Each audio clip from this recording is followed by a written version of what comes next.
বাংলাদেশের সর্বশেষ গুরুত্বপূর্ণ আপডেট সংবাদে আপনাকে স্বাগত। শুরুতেই সংবাদ শিরোনাম, পরে বিস্তারিত। শুরুতেই জানিয়ে দিব ৫০০ কোটি টাকার মালিক ৭ মাসের এমপি। রাজশাহী ৪ বাগমারা আসনের সাবেক সংসদ সদস্য এমপি আবুল কালাম আজাদ সংসদ সদস্য হিসেবে তার মেয়াদ ছিল মাত্র ৭ মাস। এই ৭ মাসে তিনি ৩ বার তাহিরপুর পৌরসভার মেয়রের দায়িত্বে ছিলেন। এই ৭ মাসে তিনি ৫০০ কোটি টাকার মালিক হয়েছেন, যেটা শুধু শেখ হাসিনার আমলেই সম্ভব। রাতারাতি আঙ্গুল ফুলে কলাগাছ হয়েছে আওয়ামী লীগের নেতাকর্মীদের। এরপর জানিয়ে দিব প্রধান উপদেষ্টাকে ৭ ইসলামী দলের প্রস্তাব, এক ব্যক্তি ২ বারের বেশি প্রধানমন্ত্রী নয়। আজ এ বিষয়টি জানিয়েছে হেফাজতে ইসলামের নেতা আল্লামা মামুনুল হক। এবারে জানাবো ভ্যানে লাশের স্তূপ করছে পুলিশ। ভাইরাল ভিডিও নিয়ে যা জানা গেল, ভ্যানের উপর কয়েকটি মরদেহের স্তূপ ঢেকে রাখা হয়েছে জীর্ণ একটি চাদর দিয়ে। সেখানে আরও মরদেহ উঠাচ্ছে পুলিশের হেলমেট এবং ভেস্ট পরিহিত ২ পুলিশ সদস্য। চাদরের পাশ দিয়ে নিহতদের ঝুলে থাকা শাড়ি, হাত দেখা যাচ্ছে, এমন একটি ভিডিও ভাইরাল হয়েছে সামাজিক যোগাযোগ মাধ্যমে। ভিডিওটি সত্যতা নিশ্চিত করেছেন বার্তা সংস্থা এএফপির ফ্যাক্ট চেক এডিটর কদরুদ্দিন শিশির। ভাইরাল হওয়া এই ভিডিওতে যে পুলিশ সদস্যদের দেখা গেছে তাদের পরিচয় জানা গেছে। জানাবো কারাই নরপিশাচ পুলিশ সদস্য। শেখ হাসিনা সরকারের আমলে যারা মানুষ মারার পৈশাচিক কাণ্ডে লিপ্ত হয়েছিল, এদের সম্পর্কে বিস্তারিত প্রতিবেদন থাকবে। বন্ধুরা, সম্পূর্ণ সংবাদটি জানতে ভিডিওটি না টেনে দেখতে থাকুন। এবারে জানাবো শ্বেতপত্র কি এবং কেন। শেখ হাসিনা সরকারের আমলে যারা দুর্নীতি করেছে তাদের শ্বেতপত্র প্রকাশ করা হবে। আওয়ামী লীগ সরকার ক্ষমতাচ্যুতির পর গঠিত অন্তর্বর্তীকালীন সরকার দেশের অর্থনীতির প্রকৃত চিত্র জানতে গত ২৮শে আগস্ট একটি শ্বেতপত্র প্রণয়ন কমিটি গঠন করেছে। তারা আওয়ামী লীগ সরকারের আমলে কি কি দুর্নীতি হয়েছে এবং কিভাবে কে কত টাকার মালিক হয়েছে এই প্রসঙ্গে শ্বেতপত্র প্রকাশ করবে। জানাবো বিস্তারিত, সঙ্গেই থাকুন। এবারে জানাবো বৈষম্য বিরোধী সমন্বয়কের উপর হামলা করল বিএনপি। জামালপুরে বৈষম্য বিরোধী ছাত্র আন্দোলনের সমন্বয়ক শাহরিয়ার হক সাকিব এবং তার পরিবারের উপর হামলার ঘটনা ঘটেছে। গতরাতে এ ঘটনা ঘটে। সাকিবকে চিকিৎসার জন্য জামালপুর ২৫০ শয্যা বিশিষ্ট জেনারেল হাসপাতালে ভর্তি করা হয়েছে। এবং সর্বশেষ জানিয়ে দিব নেতাকর্মীদের দিক নির্দেশনা দিয়ে যে বার্তা দিলেন তারেক রহমান। বিএনপির ভারপ্রাপ্ত চেয়ারম্যান তারেক রহমান বলেছেন, আইনের শাসন, মত প্রকাশ এবং সংবাদপত্র ও বিচার বিভাগের স্বাধীনতা নিশ্চিত করতে পারলেই ১.৫ যুগব্যাপী গণতান্ত্রিক আন্দোলনের শহীদদের আত্মদান সার্থক হবে। আজ ৩১ আগস্ট বিএনপির ৪৬তম প্রতিষ্ঠাবার্ষিকী উপলক্ষে গণমাধ্যমে পাঠানো এক বাণীতে সব কথা বলেন বিএনপির ভারপ্রাপ্ত চেয়ারম্যান তারেক রহমান। প্রিয় দর্শক, এতক্ষণ শুনছিলেন সংবাদ শিরোনাম, এবারে বিস্তারিত। তবে তার আগে বন্ধুরা অনুরোধ থাকবে এই সংবাদটিতে একটি লাইক দিন। এই চ্যানেলে আপনি নতুন হয়ে থাকলে আমাদের সংবাদটি দেখতে দেখতে চ্যানেলটি সাবস্ক্রাইব করে রাখুন, যাতে করে বন্ধুরা আমাদের পরবর্তী লেটেস্ট আপডেট সংবাদগুলো সবার আগে আপনার কাছে পৌঁছে যায়। ৫০০ কোটি টাকার মালিক ৭ মাসের এমপি। রাজশাহী ৪ বাগমারা আসনে সাবেক সংসদ সদস্য এমপি আবুল কালাম আজাদ সংসদ সদস্য হিসেবে তার মেয়াদ ছিল মাত্র ৭ মাস। এই ৭ মাসে তিনি কামিয়েছেন ৫০০ কোটি টাকার বেশি।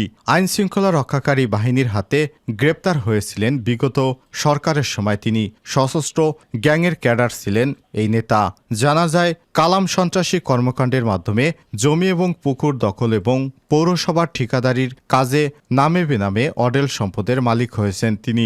এলাকাবাসী বলছে, শুধু পুকুর খননের মাধ্যমে কালাম মাত্র কয়েক মাসে হাতে নিয়েছেন প্রায় ৩০০ কোটি টাকা। ৩ মেয়াদে পৌরসভা থেকে ঠিকাদারির মাধ্যমে আত্মসাৎ করেছেন ১০০ কোটি টাকা। এছাড়াও তার নিজের মালিকানায় রয়েছে প্রায় ২০০ বিঘা আয়তনের ৩০টি পুকুর।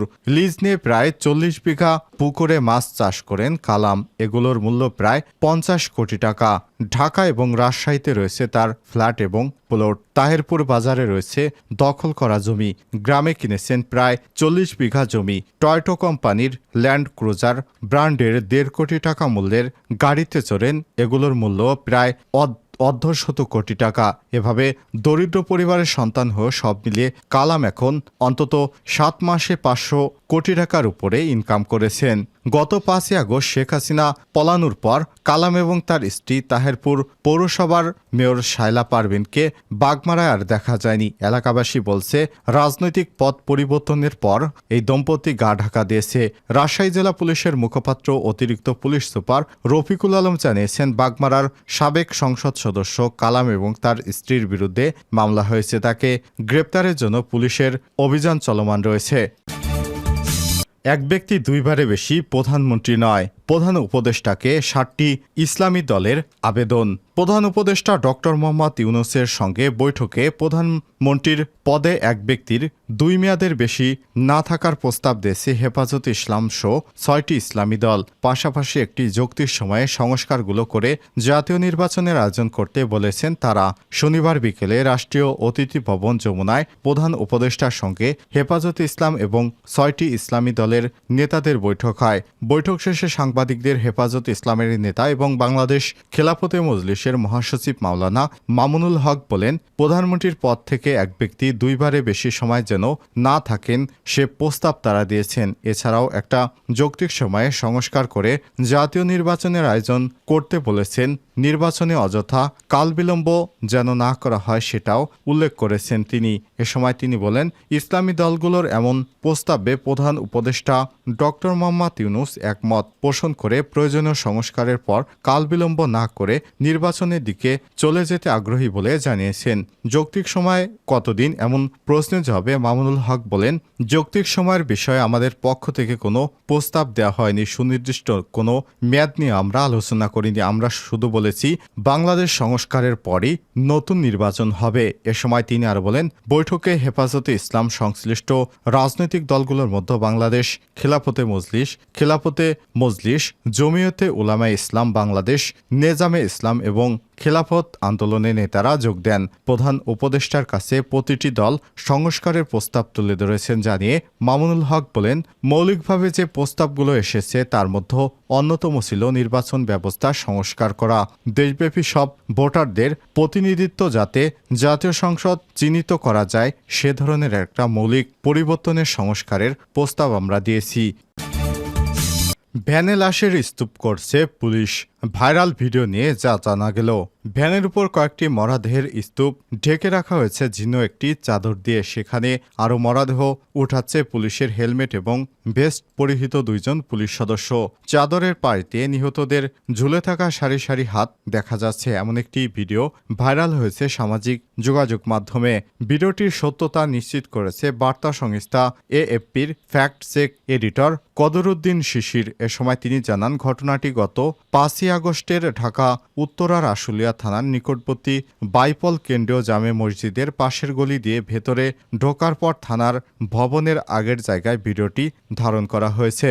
অভিযোগ উঠেছে, পুলিশের গণহত্যা নিষ্ঠুর এবং নৃশংস এই ঘটনা ধামাচাপা দিতে আশুলিয়ার চিত্রশাইল এলাকায় সাইদ হাসান ওরফে মিঠু বাদী হয়ে সাবেক সংসদ সদস্য সাইফুল ইসলাম এবং তালুকদার তৌহিদ জং মুরাদসহ আওয়ামী লীগের 119 নেতাকর্মীকে আসামি করে সবার আগে আশুলিয়া থানায় একটি হত্যা মামলা দায়ের করেছিলেন। কোনো আত্মীয়তার সম্পর্ক না থাকলেও উদ্দেশ্যমূলকভাবে মামলাটি দায়ের করার অভিযোগ এনে নিহত সবুরের মা রাহেন জান্নাত ফেরদৌসী বাদী হয়ে সন্তানের হত্যাকাণ্ডের ঘটনায় পুনরায় মামলা দায়ের করেন। ভিডিওটিতে ভ্যানে তোলা কয়েকটি মরদেহের স্তূপের পাশে পুলিশকে হাঁটাহাঁটি করতে দেখা গেছে। তাদের একজনের পরিচয় ইতিমধ্যেই শনাক্ত করা গেছে। তিনি ঢাকা জেলা উত্তর গোয়েন্দা পুলিশ ডিবি পরিদর্শক তদন্ত আরাফাত হোসেন। তার গ্রামের বাড়ি বরিশালে। প্রায় 2 বছর আগে ঢাকা জেলার গোয়েন্দা বিভাগে যোগ দেন আরাফাত। ঢাকা উত্তর গোয়েন্দা ডিবি পুলিশের ভারপ্রাপ্ত কর্মকর্তা ওসি মোহাম্মদ রিয়াজউদ্দিন আহমেদ বিপ্লব ওই পুলিশ কর্মকর্তার পরিচয় নিশ্চিত করেছেন। তিনি বলেন, সেদিন ঢাকা জেলা পুলিশের এসপি পদে পদোন্নতিপ্রাপ্ত আবদুল্লাহ হিল কাফিসারের নির্দেশে আমরা আশুলিয়ায় ছিলাম। আল্লাহর রহমতে 5ই আগস্ট আমরা প্রাণে রক্ষা পেয়েছিলাম, নইলে আমাদেরকেও মরতে হতো। এ বিষয়ে বিস্তারিত জানতে ভিডিও চিত্রে থাকা ঢাকা জেলা উত্তর গোয়েন্দা পুলিশ ডিবি পরিদর্শক তদন্ত আরাফাত হোসেনের সঙ্গে যোগাযোগের চেষ্টা করা হলে তার সরকারি মোবাইল ফোন নাম্বারটি বন্ধ পাওয়া গেছে। ব্যক্তিগত মোবাইল এবং হোয়াটসঅ্যাপেও যোগাযোগের চেষ্টা করেও তাকে এখনও পাওয়া যায়নি। ধারণা করা হচ্ছে এই ভিডিও ফাঁস হওয়ার পর তিনি গা ঢাকা দিয়েছেন। শ্বেতপত্র কি এবং কেন? আওয়ামী লীগ সরকারের ক্ষমতাচ্যুতির পর গঠিত অন্তর্বর্তীকালীন সরকার দেশের অর্থনীতির প্রকৃত চিত্র জানতে গত ২৮ আগস্ট একটি শ্বেতপত্র প্রণয়ন কমিটি গঠন করেছে। ওই কমিটির প্রধান অর্থনীতিবিদ দেবপ্রিয় ভট্টাচার্য শ্বেতপত্র প্রসঙ্গে বলেছেন, এর মাধ্যমে বর্তমান সরকার উপলব্ধি করবে কী ধরনের উত্তরাধিকারের অর্থনীতিতে তাদের কাজ করতে হবে এবং সেই ভিত্তিভূমি নিরূপণ করাই আমাদের কাজ। শ্বেতপত্রে মেগা প্রকল্প নিয়ে পর্যালোচনার কথাও জানান তিনি। ৯০ দিনের মধ্যে এটি সরকারকে জমা দেওয়ার কথা বলা হয়েছে। শ্বেতপত্রের বিষয়টা আসলে কি এবং কেন করা হয়? শ্বেতপত্রের ধারণাটি এসেছে যুক্তরাজ্যের সংসদীয় ব্যবস্থা থেকে। সরকারের দ্বারা প্রকাশিত কোনো নীতিগত নথি যেখানে সংসদীয় প্রস্তাবনা থাকবে এবং বিগত সরকারের সময় দুর্নীতির বিষয় থাকবে, সেগুলোই শ্বেতপত্র। যুক্তরাজ্যের পার্লামেন্টের ওয়েবসাইটে এভাবেই শ্বেতপত্রের বর্ণনা দেওয়া আছে। এর ফলে অধিকতর আলাপ আলোচনার সুযোগ তৈরি হয়।